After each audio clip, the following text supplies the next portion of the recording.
friends, how are you all? I'm Valia and exam special series part 2 है आज हमारा, नहीं सॉरी, आज हमारा है part I think 5th part है आज हम लोगों का। इससे पहले मैंने काफी अच्छे क्वेश्चंस आपको कराए जो एग्जामिनेशन पॉइंट ऑफ व्यू से बहुत इंपॉर्टेंट है। फिर हम स्टार्ट करते हैं आज का लेसन। ये क्वेश्चंस मैंने आपको 3 इयर्स के क्वेश्चंस में इसमें करा रही हूँ जो मुझे लग रहा है कि इस तरह के क्वेश्चन आपके एग्जाम में पूछे जा सकते हैं, तो ये आपके लिए काफी हेल्पफुल होगा। तो देखो क्वेश्चन में क्या पूछा है हमसे, बहुत सिंपल सी चीज है। अगर हमें ये पता चल जाए ना क्वेश्चन ये पूछ क्या रहा है और हमें निकालना क्या है,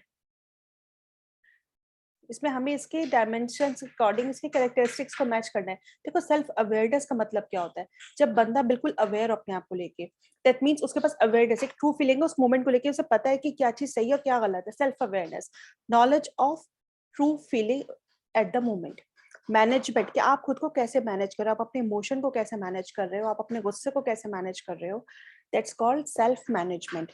अब सेल्फ मैनेजमेंट कैसे होगा, जब आप हैंडल करोगे अपने इमोशंस को, फैसिलिटेट करोगे अपने टास्क को, आपको जो टास्क दिया गया आप उसे बहुत अच्छे से पूरा कर रहे हो, कोई भी प्रॉब्लम आपके सामने आ रही है आप उसे अच्छे से मैनेज कर पा रहे हैं, दैट मीन्स सेल्फ मैनेजमेंट। अब आता है सेल्फ मोटिवेशन। सेल्फ मोटिवेशन इस बहुत अच्छा कि आप खुद को अच्छे से मोटिवेट कर पा रहे हैं, कोई भी प्रॉब्लम आप खुद को हारने नहीं दे रहे हैं। जैसे कि आपका एग्जाम है, आप खुद को मोटिवेट करके सेल्फ मोटिवेट करके अच्छे से पढ़ पा रहे हैं, that's called self motivation. Staying in the course towards desired goal, goal हमारा क्या है कि हमें नेट क्वालिफाई करना है। आप उसमें स्टे करके अच्छे से अपने सिचुएशन में स्टे करके और अपने डिजायर्ड गोल की तरफ आप बढ़ रहे हैं कि आपको नेट क्वालिफाई करना है, जेआरएफ लेना है। So that's called self motivation. फिर आता है हमारा इम्पैथी। इम्पैथी का मतलब क्या होता है कि आप दूसरे के बारे में जानने की भी कोशिश करो, दूसरे को समझो कि हाँ दूसरे को अगर कोई चीज बुरी लगती है, जैसे आपको कोई चीज बुरी लगती है वैसे दूसरे को भी बुरी लगती है, आप दूसरे के लिए अच्छा सोचो, सामने वाला क्या चाह रहा है, सामने वाला एग्जैक्टली चाहता क्या, वो चीजें आपको पता होनी चाहिए, दैट्स कॉल्ड इम्पैथी। सिंपैथी का मतलब होता है आप दूसरे से हमदर्दी करते हो, इम्पैथी इसका जस्ट अपोजिट होता है। तो इम्पैथी में क्या हो जाएगा, being able to sense what other feels and want, दूसरा क्या चाहता है, क्या सोचता है, क्या फील करता है, वो चीज की सेंस होना। फिर आता है हमारा सोशल स्किल्स, लास्ट हमारा एक ही बचता है। सोशल स्किल्स का मतलब क्या होता है, ability to guide other emotions and the way they act. Social skills कि आप सोसाइटी में कैसे मूव करते हैं, क्या स्किल्स आपके पास है, आप कैसे लोगों के को गाइड कर सकते हैं, आपके सामने कोई सिचुएशन आती है आप उसको कैसे एक्ट करते हैं, कैसे सब चीजों के साथ आप बैलेंस बनाकर चलते हैं, दैट्स कॉल्ड सोशल स्किल्स। तो हमारा आंसर हो जाएगा थर्ड, और आई विश कि आपको अच्छे से समझ में आ गया हो। नेक्स्ट क्वेश्चन है हमारा, who has propose that organisation shall eliminate the need of quality control. Organisation shall eliminate the need of quality control after the process, मतलब आपके किसी भी काम में क्वालिटी में कोई डिफेक्ट नहीं होना चाहिए, देयर वाज जीरो डिफेक्ट। जो आपने कोई काम किया है अपनी ऑर्गेनाइजेशन में उसमें किसी भी तरह का कोई प्रॉब्लम ना हो, क्वालिटी में किसी तरह की कोई प्रॉब्लम ना हो, दैट मीन्स ये हमारा पोका योग की बात की गई, क्योंकि इन्होंने जीरो डिफेक्ट्स की बात की है। जो हमारे क्वालिटी गुरुज हैं उनमें हमारे पोका योग आते हैं, जो एलिमिनेट ये लाइनें पोका योग के साथ डील करती है। So which of the following statements are true from the reliability. अब रिलायबिलिटी के बेसिस पे कौन सा रिसर्च टूल में सही है वो आपको बताना है। रिलायबिलिटी जो होती है वो बिल्कुल फिक्स्ड होती है किसी भी गिवन टेस्टिंग टूल के साथ, ये गलत है हमारा, रिलायबिलिटी फिक्स्ड नहीं होती। It is a correlation of scores on the testing tool. देखो रिलायबिलिटी क्या होती है कि आप चीजों को कंसिस्टेंसी, किसी चीज की कंसिस्टेंसी जब हमें चेक करनी होती है, दैट मीन्स रिलायबिलिटी जो फिक्स्ड है, फिक्स नहीं होती, वो चेंज होती रहती है, और उसके अंदर कंसिस्टेंसी हम चेक करते हैं किसी भी टूल को यूज करने के लिए। हम बार बार अगर उसको टेस्ट को चेक करके देख रहे हैं, दैट मीन्स हम उसकी कंसिस्टेंसी चेक कर रहे हैं। उसकी नेगेटिव वैल्यू नहीं होती, लेकिन वो वेरी करती है हर सैंपल के साथ, हर सैंपल में डिफरेंट रिलायबिलिटी होगी, सबकी सेम रिलायबिलिटी नहीं होगी, और वो अफेक्ट करती है वेरिएंस ऑफ स्कोर्स के साथ, ये बात भी बिल्कुल ठीक है। तो इस हिसाब से हमारा आंसर कौन सा हो जाएगा, ए हम एलिमिनेट कर देंगे, बी, डी एंड ई, तो सेकंड हमारा ऑप्शन हो जाएगा इसका। नेक्स्ट क्वेश्चन है हमारा, according to the Jain philosophy. अब क्वेश्चन हमें जैन फिलोसफी के अकॉर्डिंग पूछ रहा है। According to the Jain philosophy, when by the possession and the practice of right faith, जब आप राइट फेथ की प्रैक्टिस करते हैं, नॉलेज एंड कंडक्ट की बात आप करते हैं, सही व्यवहार करना, सही फेथ रखना, सही नॉलेज रखना, द इन्फ्लेक्स ऑफ फ्रेश कार्मिक मैटर इज ब्लॉक्ड। अगर आप अच्छे कर्म करना छोड़ दें तो उस स्टेट को हम क्या बोलेंगे, फ्लो बोलेंगे, बॉन्डेज बोलेंगे, वेयर आउट बोलेंगे, या फिर सनवर्ड बोलेंगे। देखो अगर आप अच्छे कर्म करना छोड़ दोगे तो ये सब चीजें जो होंगी ये खत्म हो जाएंगी। तो अकॉर्डिंग टू जैन फिलोसफी आपको सब चीजें अच्छे से करनी है, राइट फेथ होना चाहिए, केएफसी की बात जैसे हम करते हैं, right faith, right knowledge and right conduct. तो इसमें हमारा आंसर हो जाएगा स्टॉप। बहुत अच्छा क्वेश्चन। रिसर्च के बहुत क्वेश्चंस होते हैं आपके उसमें। In which of the following the main purpose of research is to formulate, main purpose बताना है आपको रिसर्च का, जो कि फॉर्मुलेट करते हैं जनरलाइजेशंस, किस लिए, लीडिंग टू थ्योरी बिल्डिंग करने के लिए जो जनरलाइजेशंस करते हैं उसका आपको पर्पस बताना है रिसर्च का। Phenomenology, what subjective frame of reality, देख लेते हैं पहले। पार्टिसिपेंट ऑब्जर्वेशन विद फोकस और पर्सपेक्टिव, या फिर symbolic interaction with emphasis on social interaction, या फिर experimentation with controls and the manipulation of variable. देखो ये हम जानते हैं हमारे रिसर्च का सबसे इंपॉर्टेंट पार्ट है कि आप अपने जो वेरिएबल्स होते हैं उनको कंट्रोल करना, किसको कंट्रोल करना है किसको नहीं कंट्रोल करना, फिर आप उनको मैनिपुलेट करके रिजल्ट निकालते हो। तो ये हमारा पर्पस होता है रिसर्च का। Which of the following approaches to curriculum objectives, इनमें से कौन सी अप्रोच है करिकुलम ऑब्जेक्टिव्स की जो कि प्रोवाइड करती है scope for meeting the self actualisation needs. हमने पढ़ा था सेल्फ एक्चुअलाइजेशन नीड्स, हमने किसमें पढ़ी थी, मैस्लो की हायरार्की में। ये हमने मैस्लो की हायरार्की में कल की क्लास में मैंने आपको ये कराया था। और ये ह्यूमनिस्टिक और एस्थेटिक अप्रोच कहलाती है हमारी, क्योंकि मैस्लो की हायरार्की में क्या था हमारा, फिजियोलॉजिकल नीड्स के बाद था आपकी किसकी नीड्स थी हमारी, safety needs, then love and belonging needs, then self esteem needs and then self actualization needs। तो ये सारी चीजें हमने कल पढ़ी थी। So the essential components budget, budget बनाते ही कब है हम लोग, अगर कंपोनेंट की बात की जाए तो हम बजट ही कब बनाते हैं, जब हमें कोई खर्चा करना होता है या हम खर्चा करने वाले होते हैं, हमें बस क्या इनकम है, क्या हमारे खर्चे हैं, दैट्स मीन्स हम तब उसी के लिए तो हम लोग बजट बनाते हैं। बिल्डिंग इंफ्रास्ट्रक्चर इसमें नहीं आएगी, पॉलिसी एंड प्रोग्राम्स में हम बजट नहीं बनाते, फीस एंड सैलरीज में भी हम बजट नहीं बनाते। पहले बनाते जब हमें कोई काम करना होता है उससे पहले कि हम कितनी सैलरी देंगे, क्या हमारा बजट रहेगा, ये सब चीजें हम पहले देखते हैं। तो ये हमारा इनकम और एक्सपेंडिचर के साथ डील करता है। ये बजट जो है हमारा वो इनकम और एक्सपेंडिचर के साथ डील करता है। बहुत अच्छा क्वेश्चन, ये भी हर साल आपके, मैंने सारे मोस्ट इंपॉर्टेंट क्वेश्चंस आपके इन स्लाइड्स में रखे हैं। जो आपके फ्लेंडर्स की इंटरेक्शन एनालिसिस है, which of the following are related to indirect teacher talk, आपको इनडायरेक्ट टीचर टॉक बताना है। हमने पढ़ा है जो फ्लेंडर्स की इंटरेक्शन एनालिसिस है उसमें 10 कैटेगरीज होती हैं, ठीक है। 10 कैटेगरीज में एक आपकी होती है indirect talk, direct talk, people talk. तो डायरेक्ट टॉक का मतलब क्या हुआ, जो बिल्कुल टीचर डायरेक्टली कर रहा है, दैट मीन्स लेक्चर देना डायरेक्टली स्टूडेंट्स को, डायरेक्शंस प्रोवाइड करना, ये सब आपका क्या हो गया, डायरेक्ट टॉक हो गया। लेकिन बच्चे की फीलिंग्स को एक्सेप्ट करना, प्रेज करना, उसके आइडियाज को यूज करना, उससे क्वेश्चन पूछना, ये सब आपका किसके साथ डील करता है, डायरेक्ट इनडायरेक्ट टॉक के साथ। इनडायरेक्ट टॉक के साथ ये सब डील करते हैं। लेकिन क्रिटिसाइज करना और लेक्चर्स देना, गिविंग डायरेक्शंस, ये सब हमारा किसके साथ टॉक करता है, डायरेक्ट टॉक के साथ। तो it's very simple, C, E and F आपका आंसर हो जाएगा इसके अंदर। Which among the following is the main objective of assessment, आपको बताने में से मेन ऑब्जेक्टिव क्या है आपके असेसमेंट का, कलेक्ट इंफॉर्मेशन सिस्टमेटिकली टू जज स्टूडेंट्स कैरेक्टरिस्टिक्स, हम इंफॉर्मेशन को कलेक्ट करें सिस्टमेटिकली और फिर स्टूडेंट्स को जज करें, या फिर हम टीचिंग लर्निंग सिस्टम में वीकनेस निकालें, वीकनेस के बारे में जाने, या फिर रिलेट करें बहुत सारी कलेक्टेड इंफॉर्मेशन को स्टूडेंट के साथ, या फिर ऑब्टेन करें लर्निंग डिफिकल्टीज को कि किस बच्चे के साथ किस तरह की लर्निंग डिफिकल्टीज है। जैसे कि हम जानते हैं डिस्लेक्सिया, डिस्कैल्कुलिया, डिसलेक्सिया, इस तरह की जो प्रॉब्लम्स बच्चों के सामने होती हैं।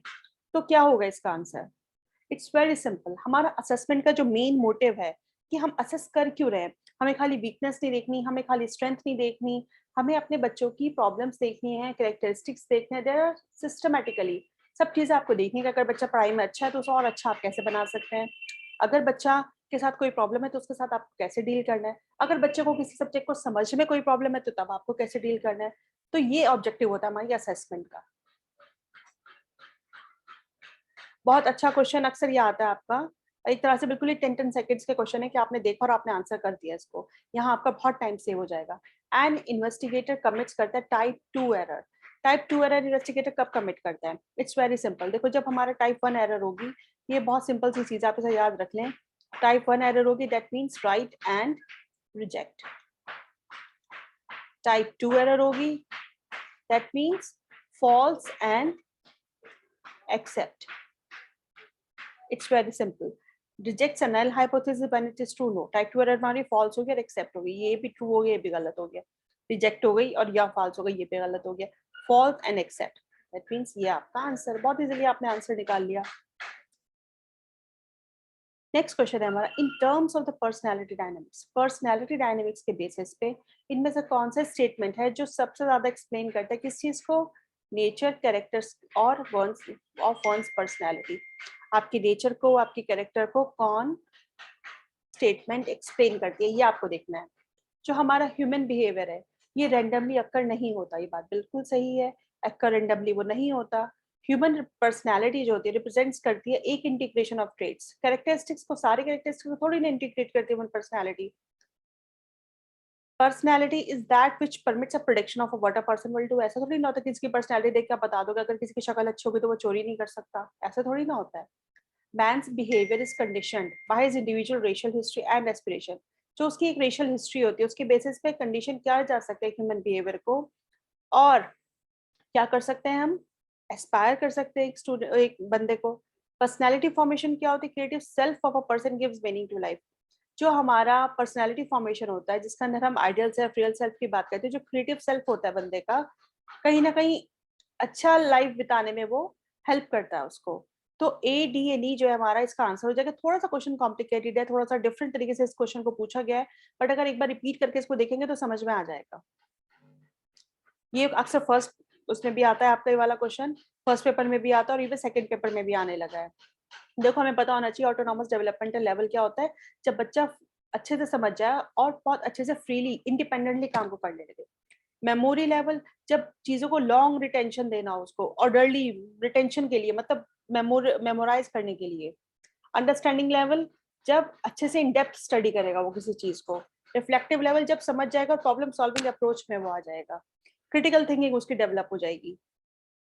तो उस बेसिस पर अगर हम देखते हैं तो self feelings and sense of freedom की बात किसने की है, ऑटोनॉमस डेवलपमेंटल लेवल में। ये बिल्कुल क्लियर हो जाता है हमारा।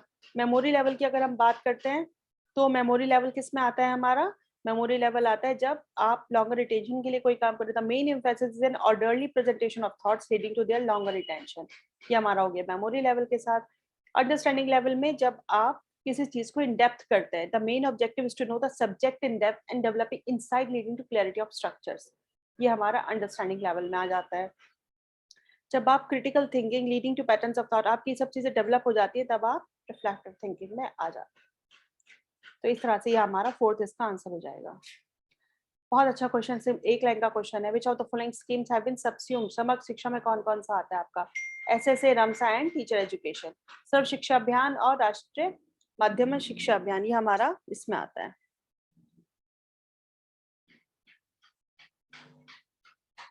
Use of educational technology in open and distance learning. Educational technology का यूज आपको किसमें बताना है, जब जो हमारा open and distance learning programs होते हैं उसमें किस तरह से हेल्पफुल है। ये लर्नर के इंटरेस्ट को प्रमोट करती है, बिल्कुल ठीक बात है। ये इंश्योर करती है cost effectiveness of the system. बहुत सारी चीजें हैं कि अगर बच्चा जाके पढ़ेगा तो ज्यादा खर्चा होगा, घर बैठ के ऑनलाइन पढ़ता है तो उससे ज्यादा अच्छा होता है, काफी अच्छी चीजें आपको मिल जाती हैं ऑनलाइन चीजें। फैसिलिटेट करता है लर्नर्स को to benefit from varied learning resources. ये बात बिल्कुल ठीक है। देखो आप आज के पास, आपके पास यूट्यूब है, कितने सारे ऑप्शन है, आप अलग अलग उस पर पढ़ सकते हो आराम से। लर्निंग रिसोर्सेज आपके पास बहुत सारी। डिटरमाइन करता है लर्नर के स्टेटस को, नहीं ये डिटरमाइन नहीं करता लर्नर्स के स्टेटस को। तो यही आपका नेगेटिव पॉइंट जिसमें निकल के आ जाता है। मेकिंग लर्नर्स एक्टिव पार्टिसिपेंट्स, हाँ ये बात बिल्कुल सही है, बिल्कुल एक्टिवली पार्टिसिपेट करता है लर्नर्स के लिए, एक्टिव पार्टिसिपेशन होता है ये। तो डी इसमें हमारा एलिमेंट हो जाता है, तो ABCD ये हमारा इसका आंसर हो जाएगा।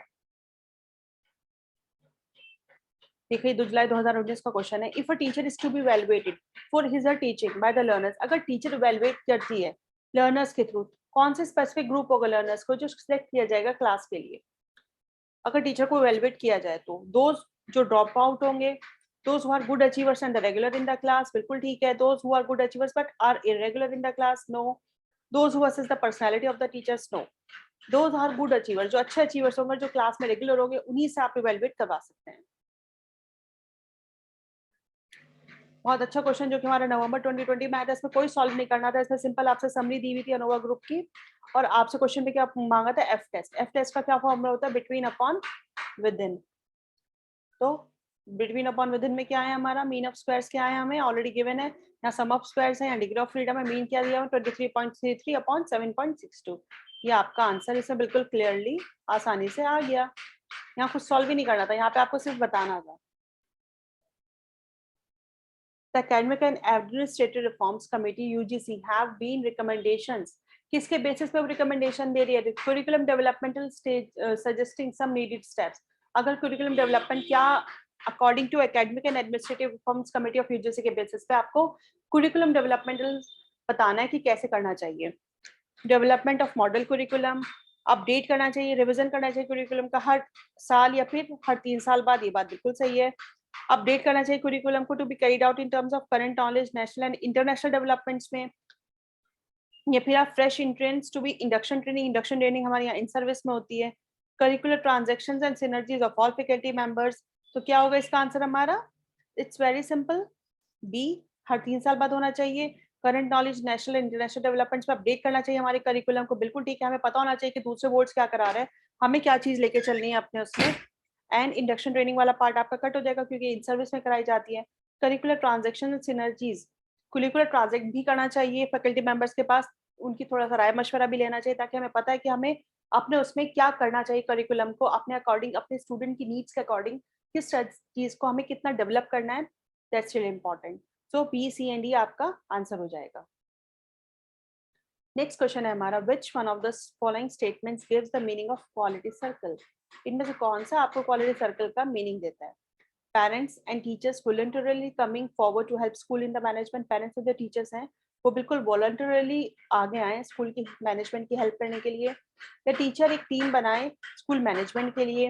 या फिर एलुमनाई सामने आए मैनेजमेंट के लिए. या फिर students of the school voluntarily coming forward under the guidance of teachers to help school in management. देखो ये अपने आप ही अच्छा लग रहा है कि जो एलुमनाई है स्कूल के वो एज अ गाइडेंस, टीचर की गाइडेंस में स्कूल मैनेजमेंट में हेल्प करें. तो ये सबसे अच्छा पॉइंट है इसमें. तो यही हमारा क्वालिटी सर्कल की मीनिंग बन जाता है.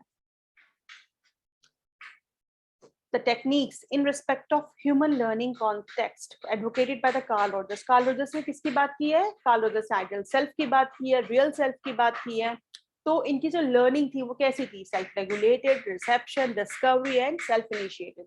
हम जानते हैं इनकी लर्निंग जो थी वो हमारी सेल्फ इनिशिएटेड लर्निंग थी क्योंकि इन्होंने ह्यूमन लर्निंग कॉन्टेक्स्ट के बारे में बात की थी जो कि एडवोकेट की गई थी कार्ल रोजर्स के थ्रू. और अच्छा क्वेश्चन है सोशल मोबिलिटी के ऊपर. ये हमें आइडेंटिफाई करना है वो फैक्टर्स. देखो एजुकेशन सोशल मोबिलिटी में हेल्प करता है. कास्ट कैसे हेल्प करेगी? इनकम हेल्प करती है, ऑक्यूपेशन हेल्प करती है, रिलीजन हेल्प नहीं करता. इसमें दो अपने आप ही नेगेटिव ऑप्शन हो गए आपके. तो ए, सी एंड डी आपका अपने आप ही आंसर निकल के आ जाता है. ये बहुत आसान तरीका होता है आंसर्स निकालने का. और ये था हमारा आज का lesson. And thank you for your attention friends. Stay blessed and enjoy learning. And मैं नेक्स्ट लेसन में आपके लिए अच्छी वीडियोस लेके आऊंगी सो आपके एग्जाम्स के लिए काफी अच्छे हों. और प्लीज मुझे कमेंट करके बताइएगा कि आपको ये वीडियोस कैसी लगी. So see you soon with the next video.